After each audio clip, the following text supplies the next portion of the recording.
देशाचे नेते आणि सोलापूर जिल्ह्याचे लाडकं पालकत्व जे 1970 सालापासून ज्यांनी घेतलं ते आपल्या सर्वांचे नेते आदरणीय पवार साहेब, आदरणीय मोठे दादा, व्यासपीठावर उपस्थित असलेले सर्व मान्यवर, महाविकास आघाडीतील सर्वच घटक पक्षाचे प्रमुख पदाधिकारी, सर्व माता भगिनी आणि या ठिकाणी उपस्थित असलेले मतदार बंधू भगिनी, सगळ्यांना अभिमान टिकवायचा असेल तर पवार साहेबांशिवाय पर्याय नाही, म्हणून मी हा निर्णय घेतला. आपला महाराष्ट्र हा छत्रपती शिवाजी महाराज, छत्रपती शाहू महाराज,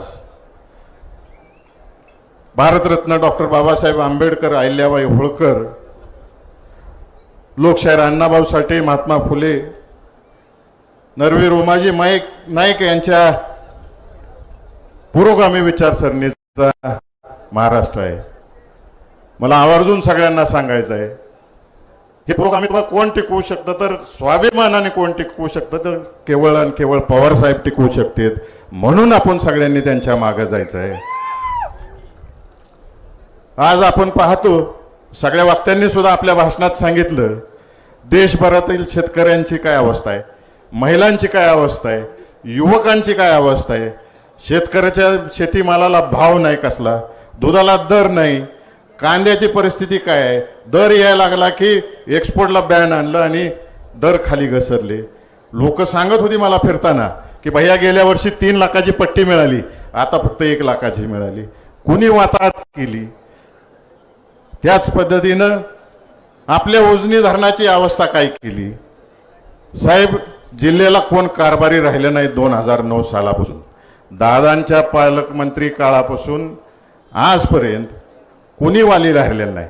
उजनीला 17-60 मालकं झालेले आहेत. कोण बी उठते ते दरवाजा उघडते, कोण बी उठते दरवाजा उघडते. मध्ये पंढरपूर आणि मोहोळ तालुक्यातल्या लोकांनी मोर्चा काढला, पाणी पास झाला तर पाणी थांबवा. आज परिस्थिती काय आहे? सगळे शेतकरी मला फिरताना सांगत होते, 2004 साली दादा जेव्हा पालकमंत्री होते, वरच्या पुणे जिल्ह्यातून 8 TMC पाणी आणलं आणि दुष्काळाची झळ या सोलापूर जिल्ह्याच्या शेतकऱ्यांना पोचवून दिली नाही. या पद्धतीचं काम दादांनी केलं. आज एवढी मालकं होऊन बसलेली आहेत या ठिकाणी की पालकमंत्र्यांना काय कळतच नाही. जो तो खालच्या लेवलला निर्णय घ्यायला लागलाय, त्या अधिकाऱ्यांवर दबाव आणतायत आणि पाणी सोडतायत. आदरणीय साहेबांच्या मार्गदर्शनाखाली मंत्र्यांना काय कळतच नाही. जो तो खालच्या लेवलला निर्णय घ्यायला लागलाय, त्या अधिकाऱ्यांवर दबाव आणतायत आणि पाणी सोडतायत. आदरणीय साहेबांच्या मार्गदर्शनाखाली मला आवर्जून या ठिकाणी सांगायचं आहे, साहेब, महाराष्ट्रातून जवळजवळ 24,000 कंटेनर केळी ही एक्सपोर्ट झाली. त्यात 14,000 कंटेनर केळी ही एकट्या सोलापूर जिल्ह्याने एक्सपोर्ट केली. त्यासाठी आमच्या जिल्ह्याला या ठिकाणी केळी संशोधन केंद्र झालं पाहिजे. डाळिंब उत्पादक आहे, द्राक्ष उत्पादक आहे. मध्यंतरी आपण येऊन गेला, आज मनुक्याच्या दराची अवस्था काय आहे आपण पाहिली.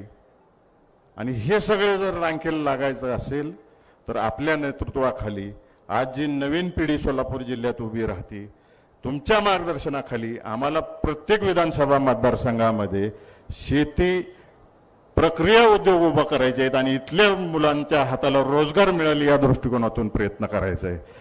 प्रत्येक तालुक्यात मिनी MIDC झाली पाहिजे आणि त्या मिनी MIDC मध्ये शेती प्रक्रिया उद्योग उभा राहिला पाहिजे.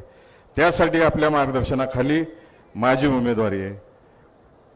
माढा तालुक्यातील कुर्डवाडीचं रेल्वे वर्कशॉप जे आहे त्याला काम मिळालं पाहिजे. कुर्डू शहरातलं जे रेल्वेचं ट्रॅक आहे तिथं अंडरपास किंवा ओव्हरब्रिजचं काम झालं पाहिजे. साहेब, टेंभुर्णीत MIDC आहे, परंतु माढा तालुक्यातल्या जनतेला आपण विचारा की ह्यातलं एक तर पोरगं तिथं कामाला आहे का? तिथं जेवढ्या कंपन्या आहेत तिथं सगळ्यांना दम दिला गेलेला आहे की माढा तालुक्यातलं एक सुद्धा पोरगं तिथं सर्व्हिसला लागता कामा नये. सगळी परप्रांतातनं आलेली मुलं तिथं काम करतायत. माझी उमेदवारी या तालुक्यातलं एक ना एक पोरगं त्या एमआयडीसीत कामाला लागलं पाहिजे. त्यासाठी मी माढा तालुक्यातल्या तरुणांच्या मागे उभा राहणार आहे. माढा तालुक्यात उच्च शिक्षणाची फार मोठी अडचण आहे. ते शिक्षण उभं करण्याच्या दृष्टिकोनातून, या भागातील मुलांना याच ठिकाणी शिक्षण मिळण्याच्या दृष्टिकोनातून, संस्था उभा करण्याच्या दृष्टिकोनातून माझी उमेदवारी आहे. कुर्डू परिसरातील 13 गावातील सीना-माढा उपसा सिंचन असेल, भेंद ओढ्यातील पाणी असेल, बाळवी, तुळशी, परतेवाडी परिसरातील गावातील सीना-माढा उपसा सिंचन योजनेसाठी असेल, जे जे काही बारीक प्रश्न माढा तालुक्यातील राहिलेले आहेत त्यासाठी माझी उमेदवारी आहे. साहेबांना फक्त मी जाता जाता एवढंच सांगतो आणि मतदारांना एक सांगतो. एक गोष्ट आठवली म्हणून मी आपल्या सर्वांना या ठिकाणी बोलतो. साहेब, सोलापूर जिल्ह्याची अवस्था अशी आहे आज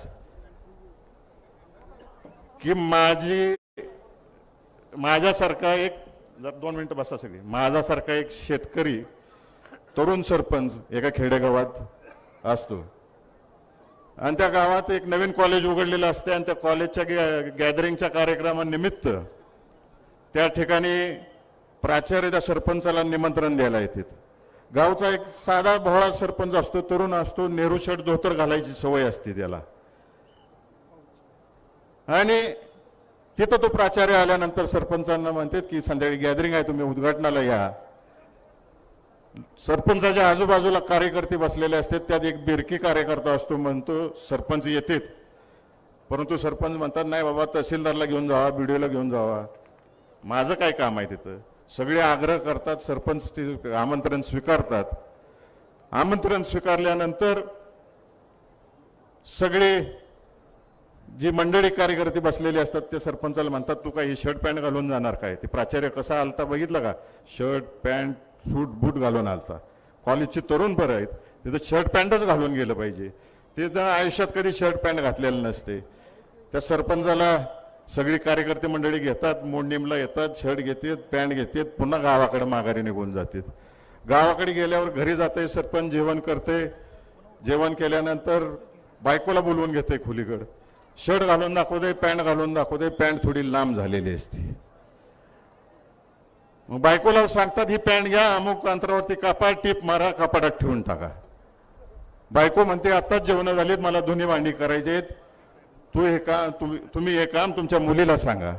सरपंच मुलीकडे जातात, ती पॅन्ट घे, काप, टीप मार, कपाटात ठेव म्हणून सांगतात. मुलगी म्हणते तुम्हीच माझ्या विविध गुणदर्शनाच्या कार्यक्रमाला येणार आहे, मला नाटकाचा सराव करायचा आहे, तुम्ही तुमच्या आईंना काम सांगा, आजीला काम सांगा. आजीकडे जाते तर आजीबाई म्हणते मी थकलीत, तुझं तूच करून घे. बिचारा सरपंच ती पॅन्ट घेते, गडबडीच्या नादात कापते, टीप मारते, कपाटात ठेवून टाकते. धुणी भांडी झाली की बायकोला आठवण होती, नवऱ्यानं काहीतरी काम सांगितले. बायको ती पॅन्ट घेते, कापते, टीप मारते, कपाटात ठेवून टाकते. जरा वेळ झाली की मुलीला आठवण होती. वडील एवढे लाड करतात आपला, मुलगी सुद्धा पॅन्ट घेते, कापते, टीप मारते, कपाटात ठेवून टाकते. आजीबाईंना आठवण होती, सून आल्यापासून लेकाने पहिल्यांदाच काम सांगितलं. आजीबाई सुद्धा ते पॅन्ट घेतात, कापतात, टीप मारतात, कपाटात ठेवून टाकतात. हे बिचारं गाव वाड्याचं काम उरकत उरकत संध्याकाळी घराकडे येते, चहा पाणी करते, हातपाय तोंड धुते, कपडे घालायला जाते, शर्ट काढते, शर्ट घालते, पॅन्ट काढते, पॅन्ट घालते, तर ते पॅन्टची झालेली असते हाफ चड्डी. साहेब, मागच्या काळात लय जणांच्या हातात कात्र्या दिल्या गेल्या या सोलापूर जिल्ह्यात, आणि आमच्या सोलापूर जिल्ह्याचा विकासाची हाफ चड्डी होऊन बसलेली. तुमचा जो सुवर्ण काळ होता, तुम्ही दादा औदुंबरांना, तिकडं परिचारक मालक आबासाहेब, तो काळ या सोलापूर जिल्ह्यातील जनतेला पुन्हा एकदा बघायचा आहे. बरोबर आहे का? आणि साहेब, मी या ठिकाणी खात्री देतो, पुन्हा हापचड्डी नाही आता या जिल्ह्याची. व्यासपीठावर जी लोक बसलीत